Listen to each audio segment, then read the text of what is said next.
वालेकुम मुझे यूट्यूब साथियों में तमाम खुश बाशुदा साथियों ये नावल बिनी नावल लेखकन को वाक़िफ़ आयो ऐं बिनी नावलन को वाक़िफ़ आयो को नावल माफ़ कजो तव्हांजे लाइ पुराणा न आहिनि नावल ये नवां न आहिनि पुराणा नावल आहिनि तव्हां ॼाणो था हीअ त ॾिसो हिन जो ही छापो टियों आयो आहे 2021 में वरी अॼु तारीख़ आहे 29 डिसंबर जंहिं चवंदा हीउ चोथों हिन जो छापो आयो म़हज़ब वहशी जो जूणेजो ॾाढो सुठो लिखंदड़ आहे हिन किताब जो उर्दू तर्जमो बि आयो असांजे साथी नंगा चंदा कयो आहे उर्दू में हिन जी डिमांड आहे हले थो पर रीगल चौक क़लीम बुट बि नओं न आहे न पुराणो नालो आहे रीगल चौक असां वटि मशहूरु आहे सिंध जे अदीबनि वटि त रीगल चौक ते पुराणे किताब ददके मिलंदा आहिनि सुठा मिलंदा आहिनि अहिड़ा किताब मिलंदा जिते माना तव्हांखे वहम ऐं गुमान न आहे छो त ख़ुदि उर्दू जा अहिड़ा कुझु मूं किताब घुराया आहिनि जेके रीगल चौक ते मिली था वञनि रीगल चौक ते तव्हांखे जेको आहे सो अहिड़ा किताब मिली गिफ्ट थियल किताब विकिरे लाइ मिली वेंदा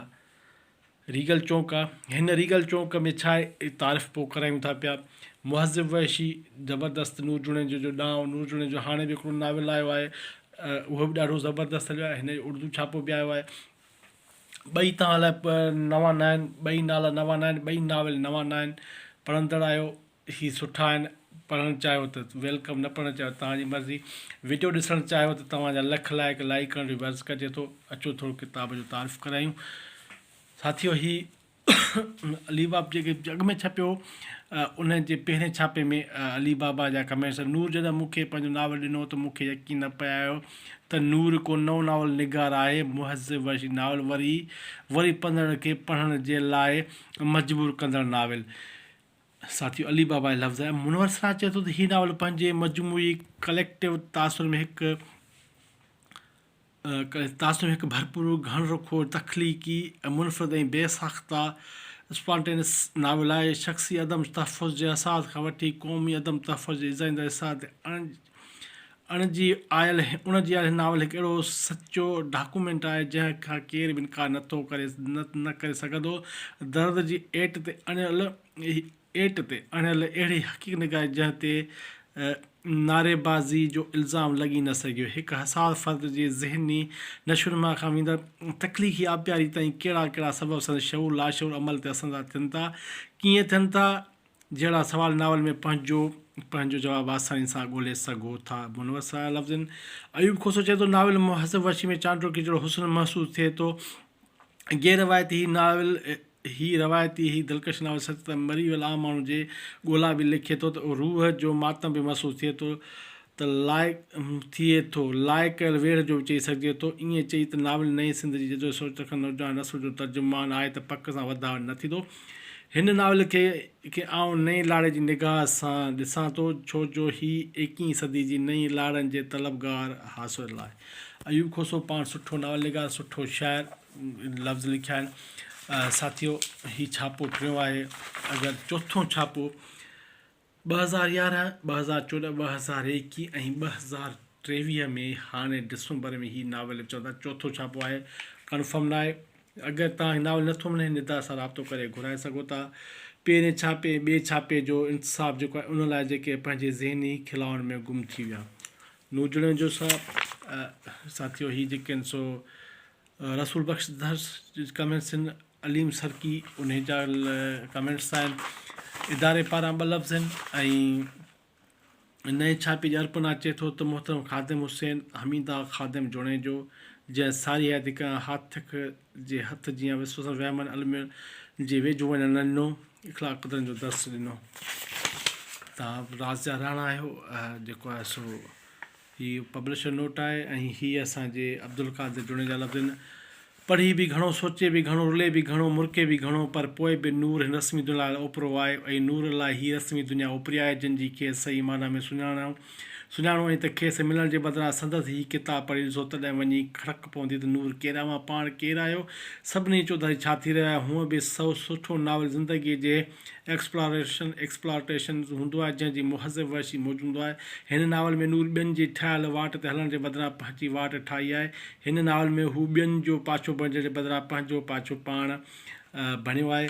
साथियो हीअ लफ़्ज़ असांजे अब्दुल क़ादिर जूणेजे जा किताब मھذب वहशي लाइ किताब सुठो आहे, हले थो मार्केट में, छपजे थो, 3 दफ़ो 4 दफ़ो छपियो आहे, उर्दू में छपियो आहे, त माना मार्केट में हिन जी डिमांड आहे। वधीक तव्हां राज़ आहियो, पढ़णु चाहियो त पढ़ी सघो था, नथा पढ़णु चाहियो त तव्हांजी मर्ज़ी आहे साथियो। ऐं छा साथी रीगल चौक, रीगल चौक लाइ अॻु में मां ज़िक्र कयां त रीगल चौक मशहूरु आहे अदीबनि लाइ, जेके चवनि था त जिते सुठा उर्दू, सिंधी, अंग्रेज़ी, पश्तो, भिरावी, मुख़्तलिफ़ ॿोलियुनि जा किताब, पुराणा किताब तव्हांखे मिली वेंदा उते, छो त रीगल चौक असां वटि हिते इन करे मशहूरु आहे। क़लीम वटि नओं नावल नालो न आहे, माफ़ु कजो साथियो, पुराणो नालो आहे। ऐं बाक़ी हिन जे नाले अख़्तर हफ़ीज़ जा लफ़्ज़ आहिनि, उहे ज़रूरी सम्झां जेको आहे तव्हांजे आॾो पेश करण लाइ। हीअ हिकु शैज़ो किरदार जी कहाणी आहे साथियो। शैज़ो किरदारु हिकु बीमारी आहे, ज़हनी बीमारी, उन जे माण्हू जेके तकलीफ़ में मुब्तला हूंदो आहे, वधीक ख़बर न आहे त वधीक बीमारी हिकु ज़हनी बीमारी चवंदा, ॿिया मूंखे ख़बर न आहे। नावल जो बारे में बि ख़बर न आहे, नावल मूं न पढ़ियो आहे, बाक़ी पढ़ी वरी पोइ राय रखबी, ज़रूरु रखबी। हीअ हिकु शैज़ो किरदार जी कहाणी आहे जेको पंहिंजे अंदरि में भञ-ड्राह जो शिकार आहे। हू समाज जी भञ-ड्राह खे नज़र नथो करे सघे। क़लीम पंहिंजे नावल में न रुॻो मरकज़ी किरदार जो अंदरि फुलोड़ियो आहे, पर उनजे नफ़्सियाती मुझाण खे बयानु कयो आहे। नावल में जेकॾहिं कहाणी बयानु करण जो हुनुरु आहे त पोइ उहो कामयाबु नावल लिखियो वेंदो हो। क़लीम जे नावल वारे फ़न जी सभ खां बहितरीनु ॻाल्हि उहा आहे त हू हिकु सुठो किसो बयानु कंदा आहिनि, उन करे हिन जे हर नावल में कहाणियुनि मां कहाणियूं पेई फुटंदियूं आहिनि। रीगल चौक नावल नवां अंदाज़ उसलूब खणी आयो आहे। सिंधी नावल इन क़िस्म जा तजुर्बा बेह घटि मिलनि था जेके क़लीम जे करे रहियो आहे। फुटपाथ ते जीअंदड़ किरदारु कहिड़ी रीति हिकु अहिड़ी कैफ़ियत में हलियो थो वञे जिते हू ॾुखनि तकलीफ़ुनि खां पाण खे आजो सम्झे थो। हू दुनिया में थींदड़ हर लिका खे बेख़बर थी ॾिसे थो। क़लीम हिन नावल वसीले जेके कुझु सिंधी अदब जे पढ़ंदड़ खे आछो आहे, उहो न रुॻो नओं आहे, पर उहो सिंधी अदब में हिकु अहिड़ो तजुर्बो आहे जंहिंजी पोयारी ईंदड़ वक़्त में लाज़मी थियणी आहे। अख़्तर हफ़ीज़ सुठो नालो, हफ़ीज़ कुंबर, अख़्तर हफ़ीज़, क़लीम वटि सुठा नाला सिंधी अदब में साथियो, पुराणा नवां न आहिनि। हीअ किताब तव्हांखे मार्केट में मिली थो वञे, पिया आहिनि मार्केट में, को एॾो न आहे जो न मिले। शायद त गुज़िरियल साल थियो आहे, पर हीअ अञा ताईं मार्केट में पियो आहे। असांजे पढ़ंदड़ खे अलाए छा थियो आहे त बसि नाले वारा पढ़ंदा, बाक़ी ॿिया ईअं आहिनि। तव्हांखे पढ़णु घुरिजे, नावल जी सिन्फ़ आहे त तव्हां नावल खे पढ़ो, रुॻो पंहिंजा किताब न पढ़ो, दोस्तनि जा किताब न, गिफ्ट थियल किताब न पढ़ो,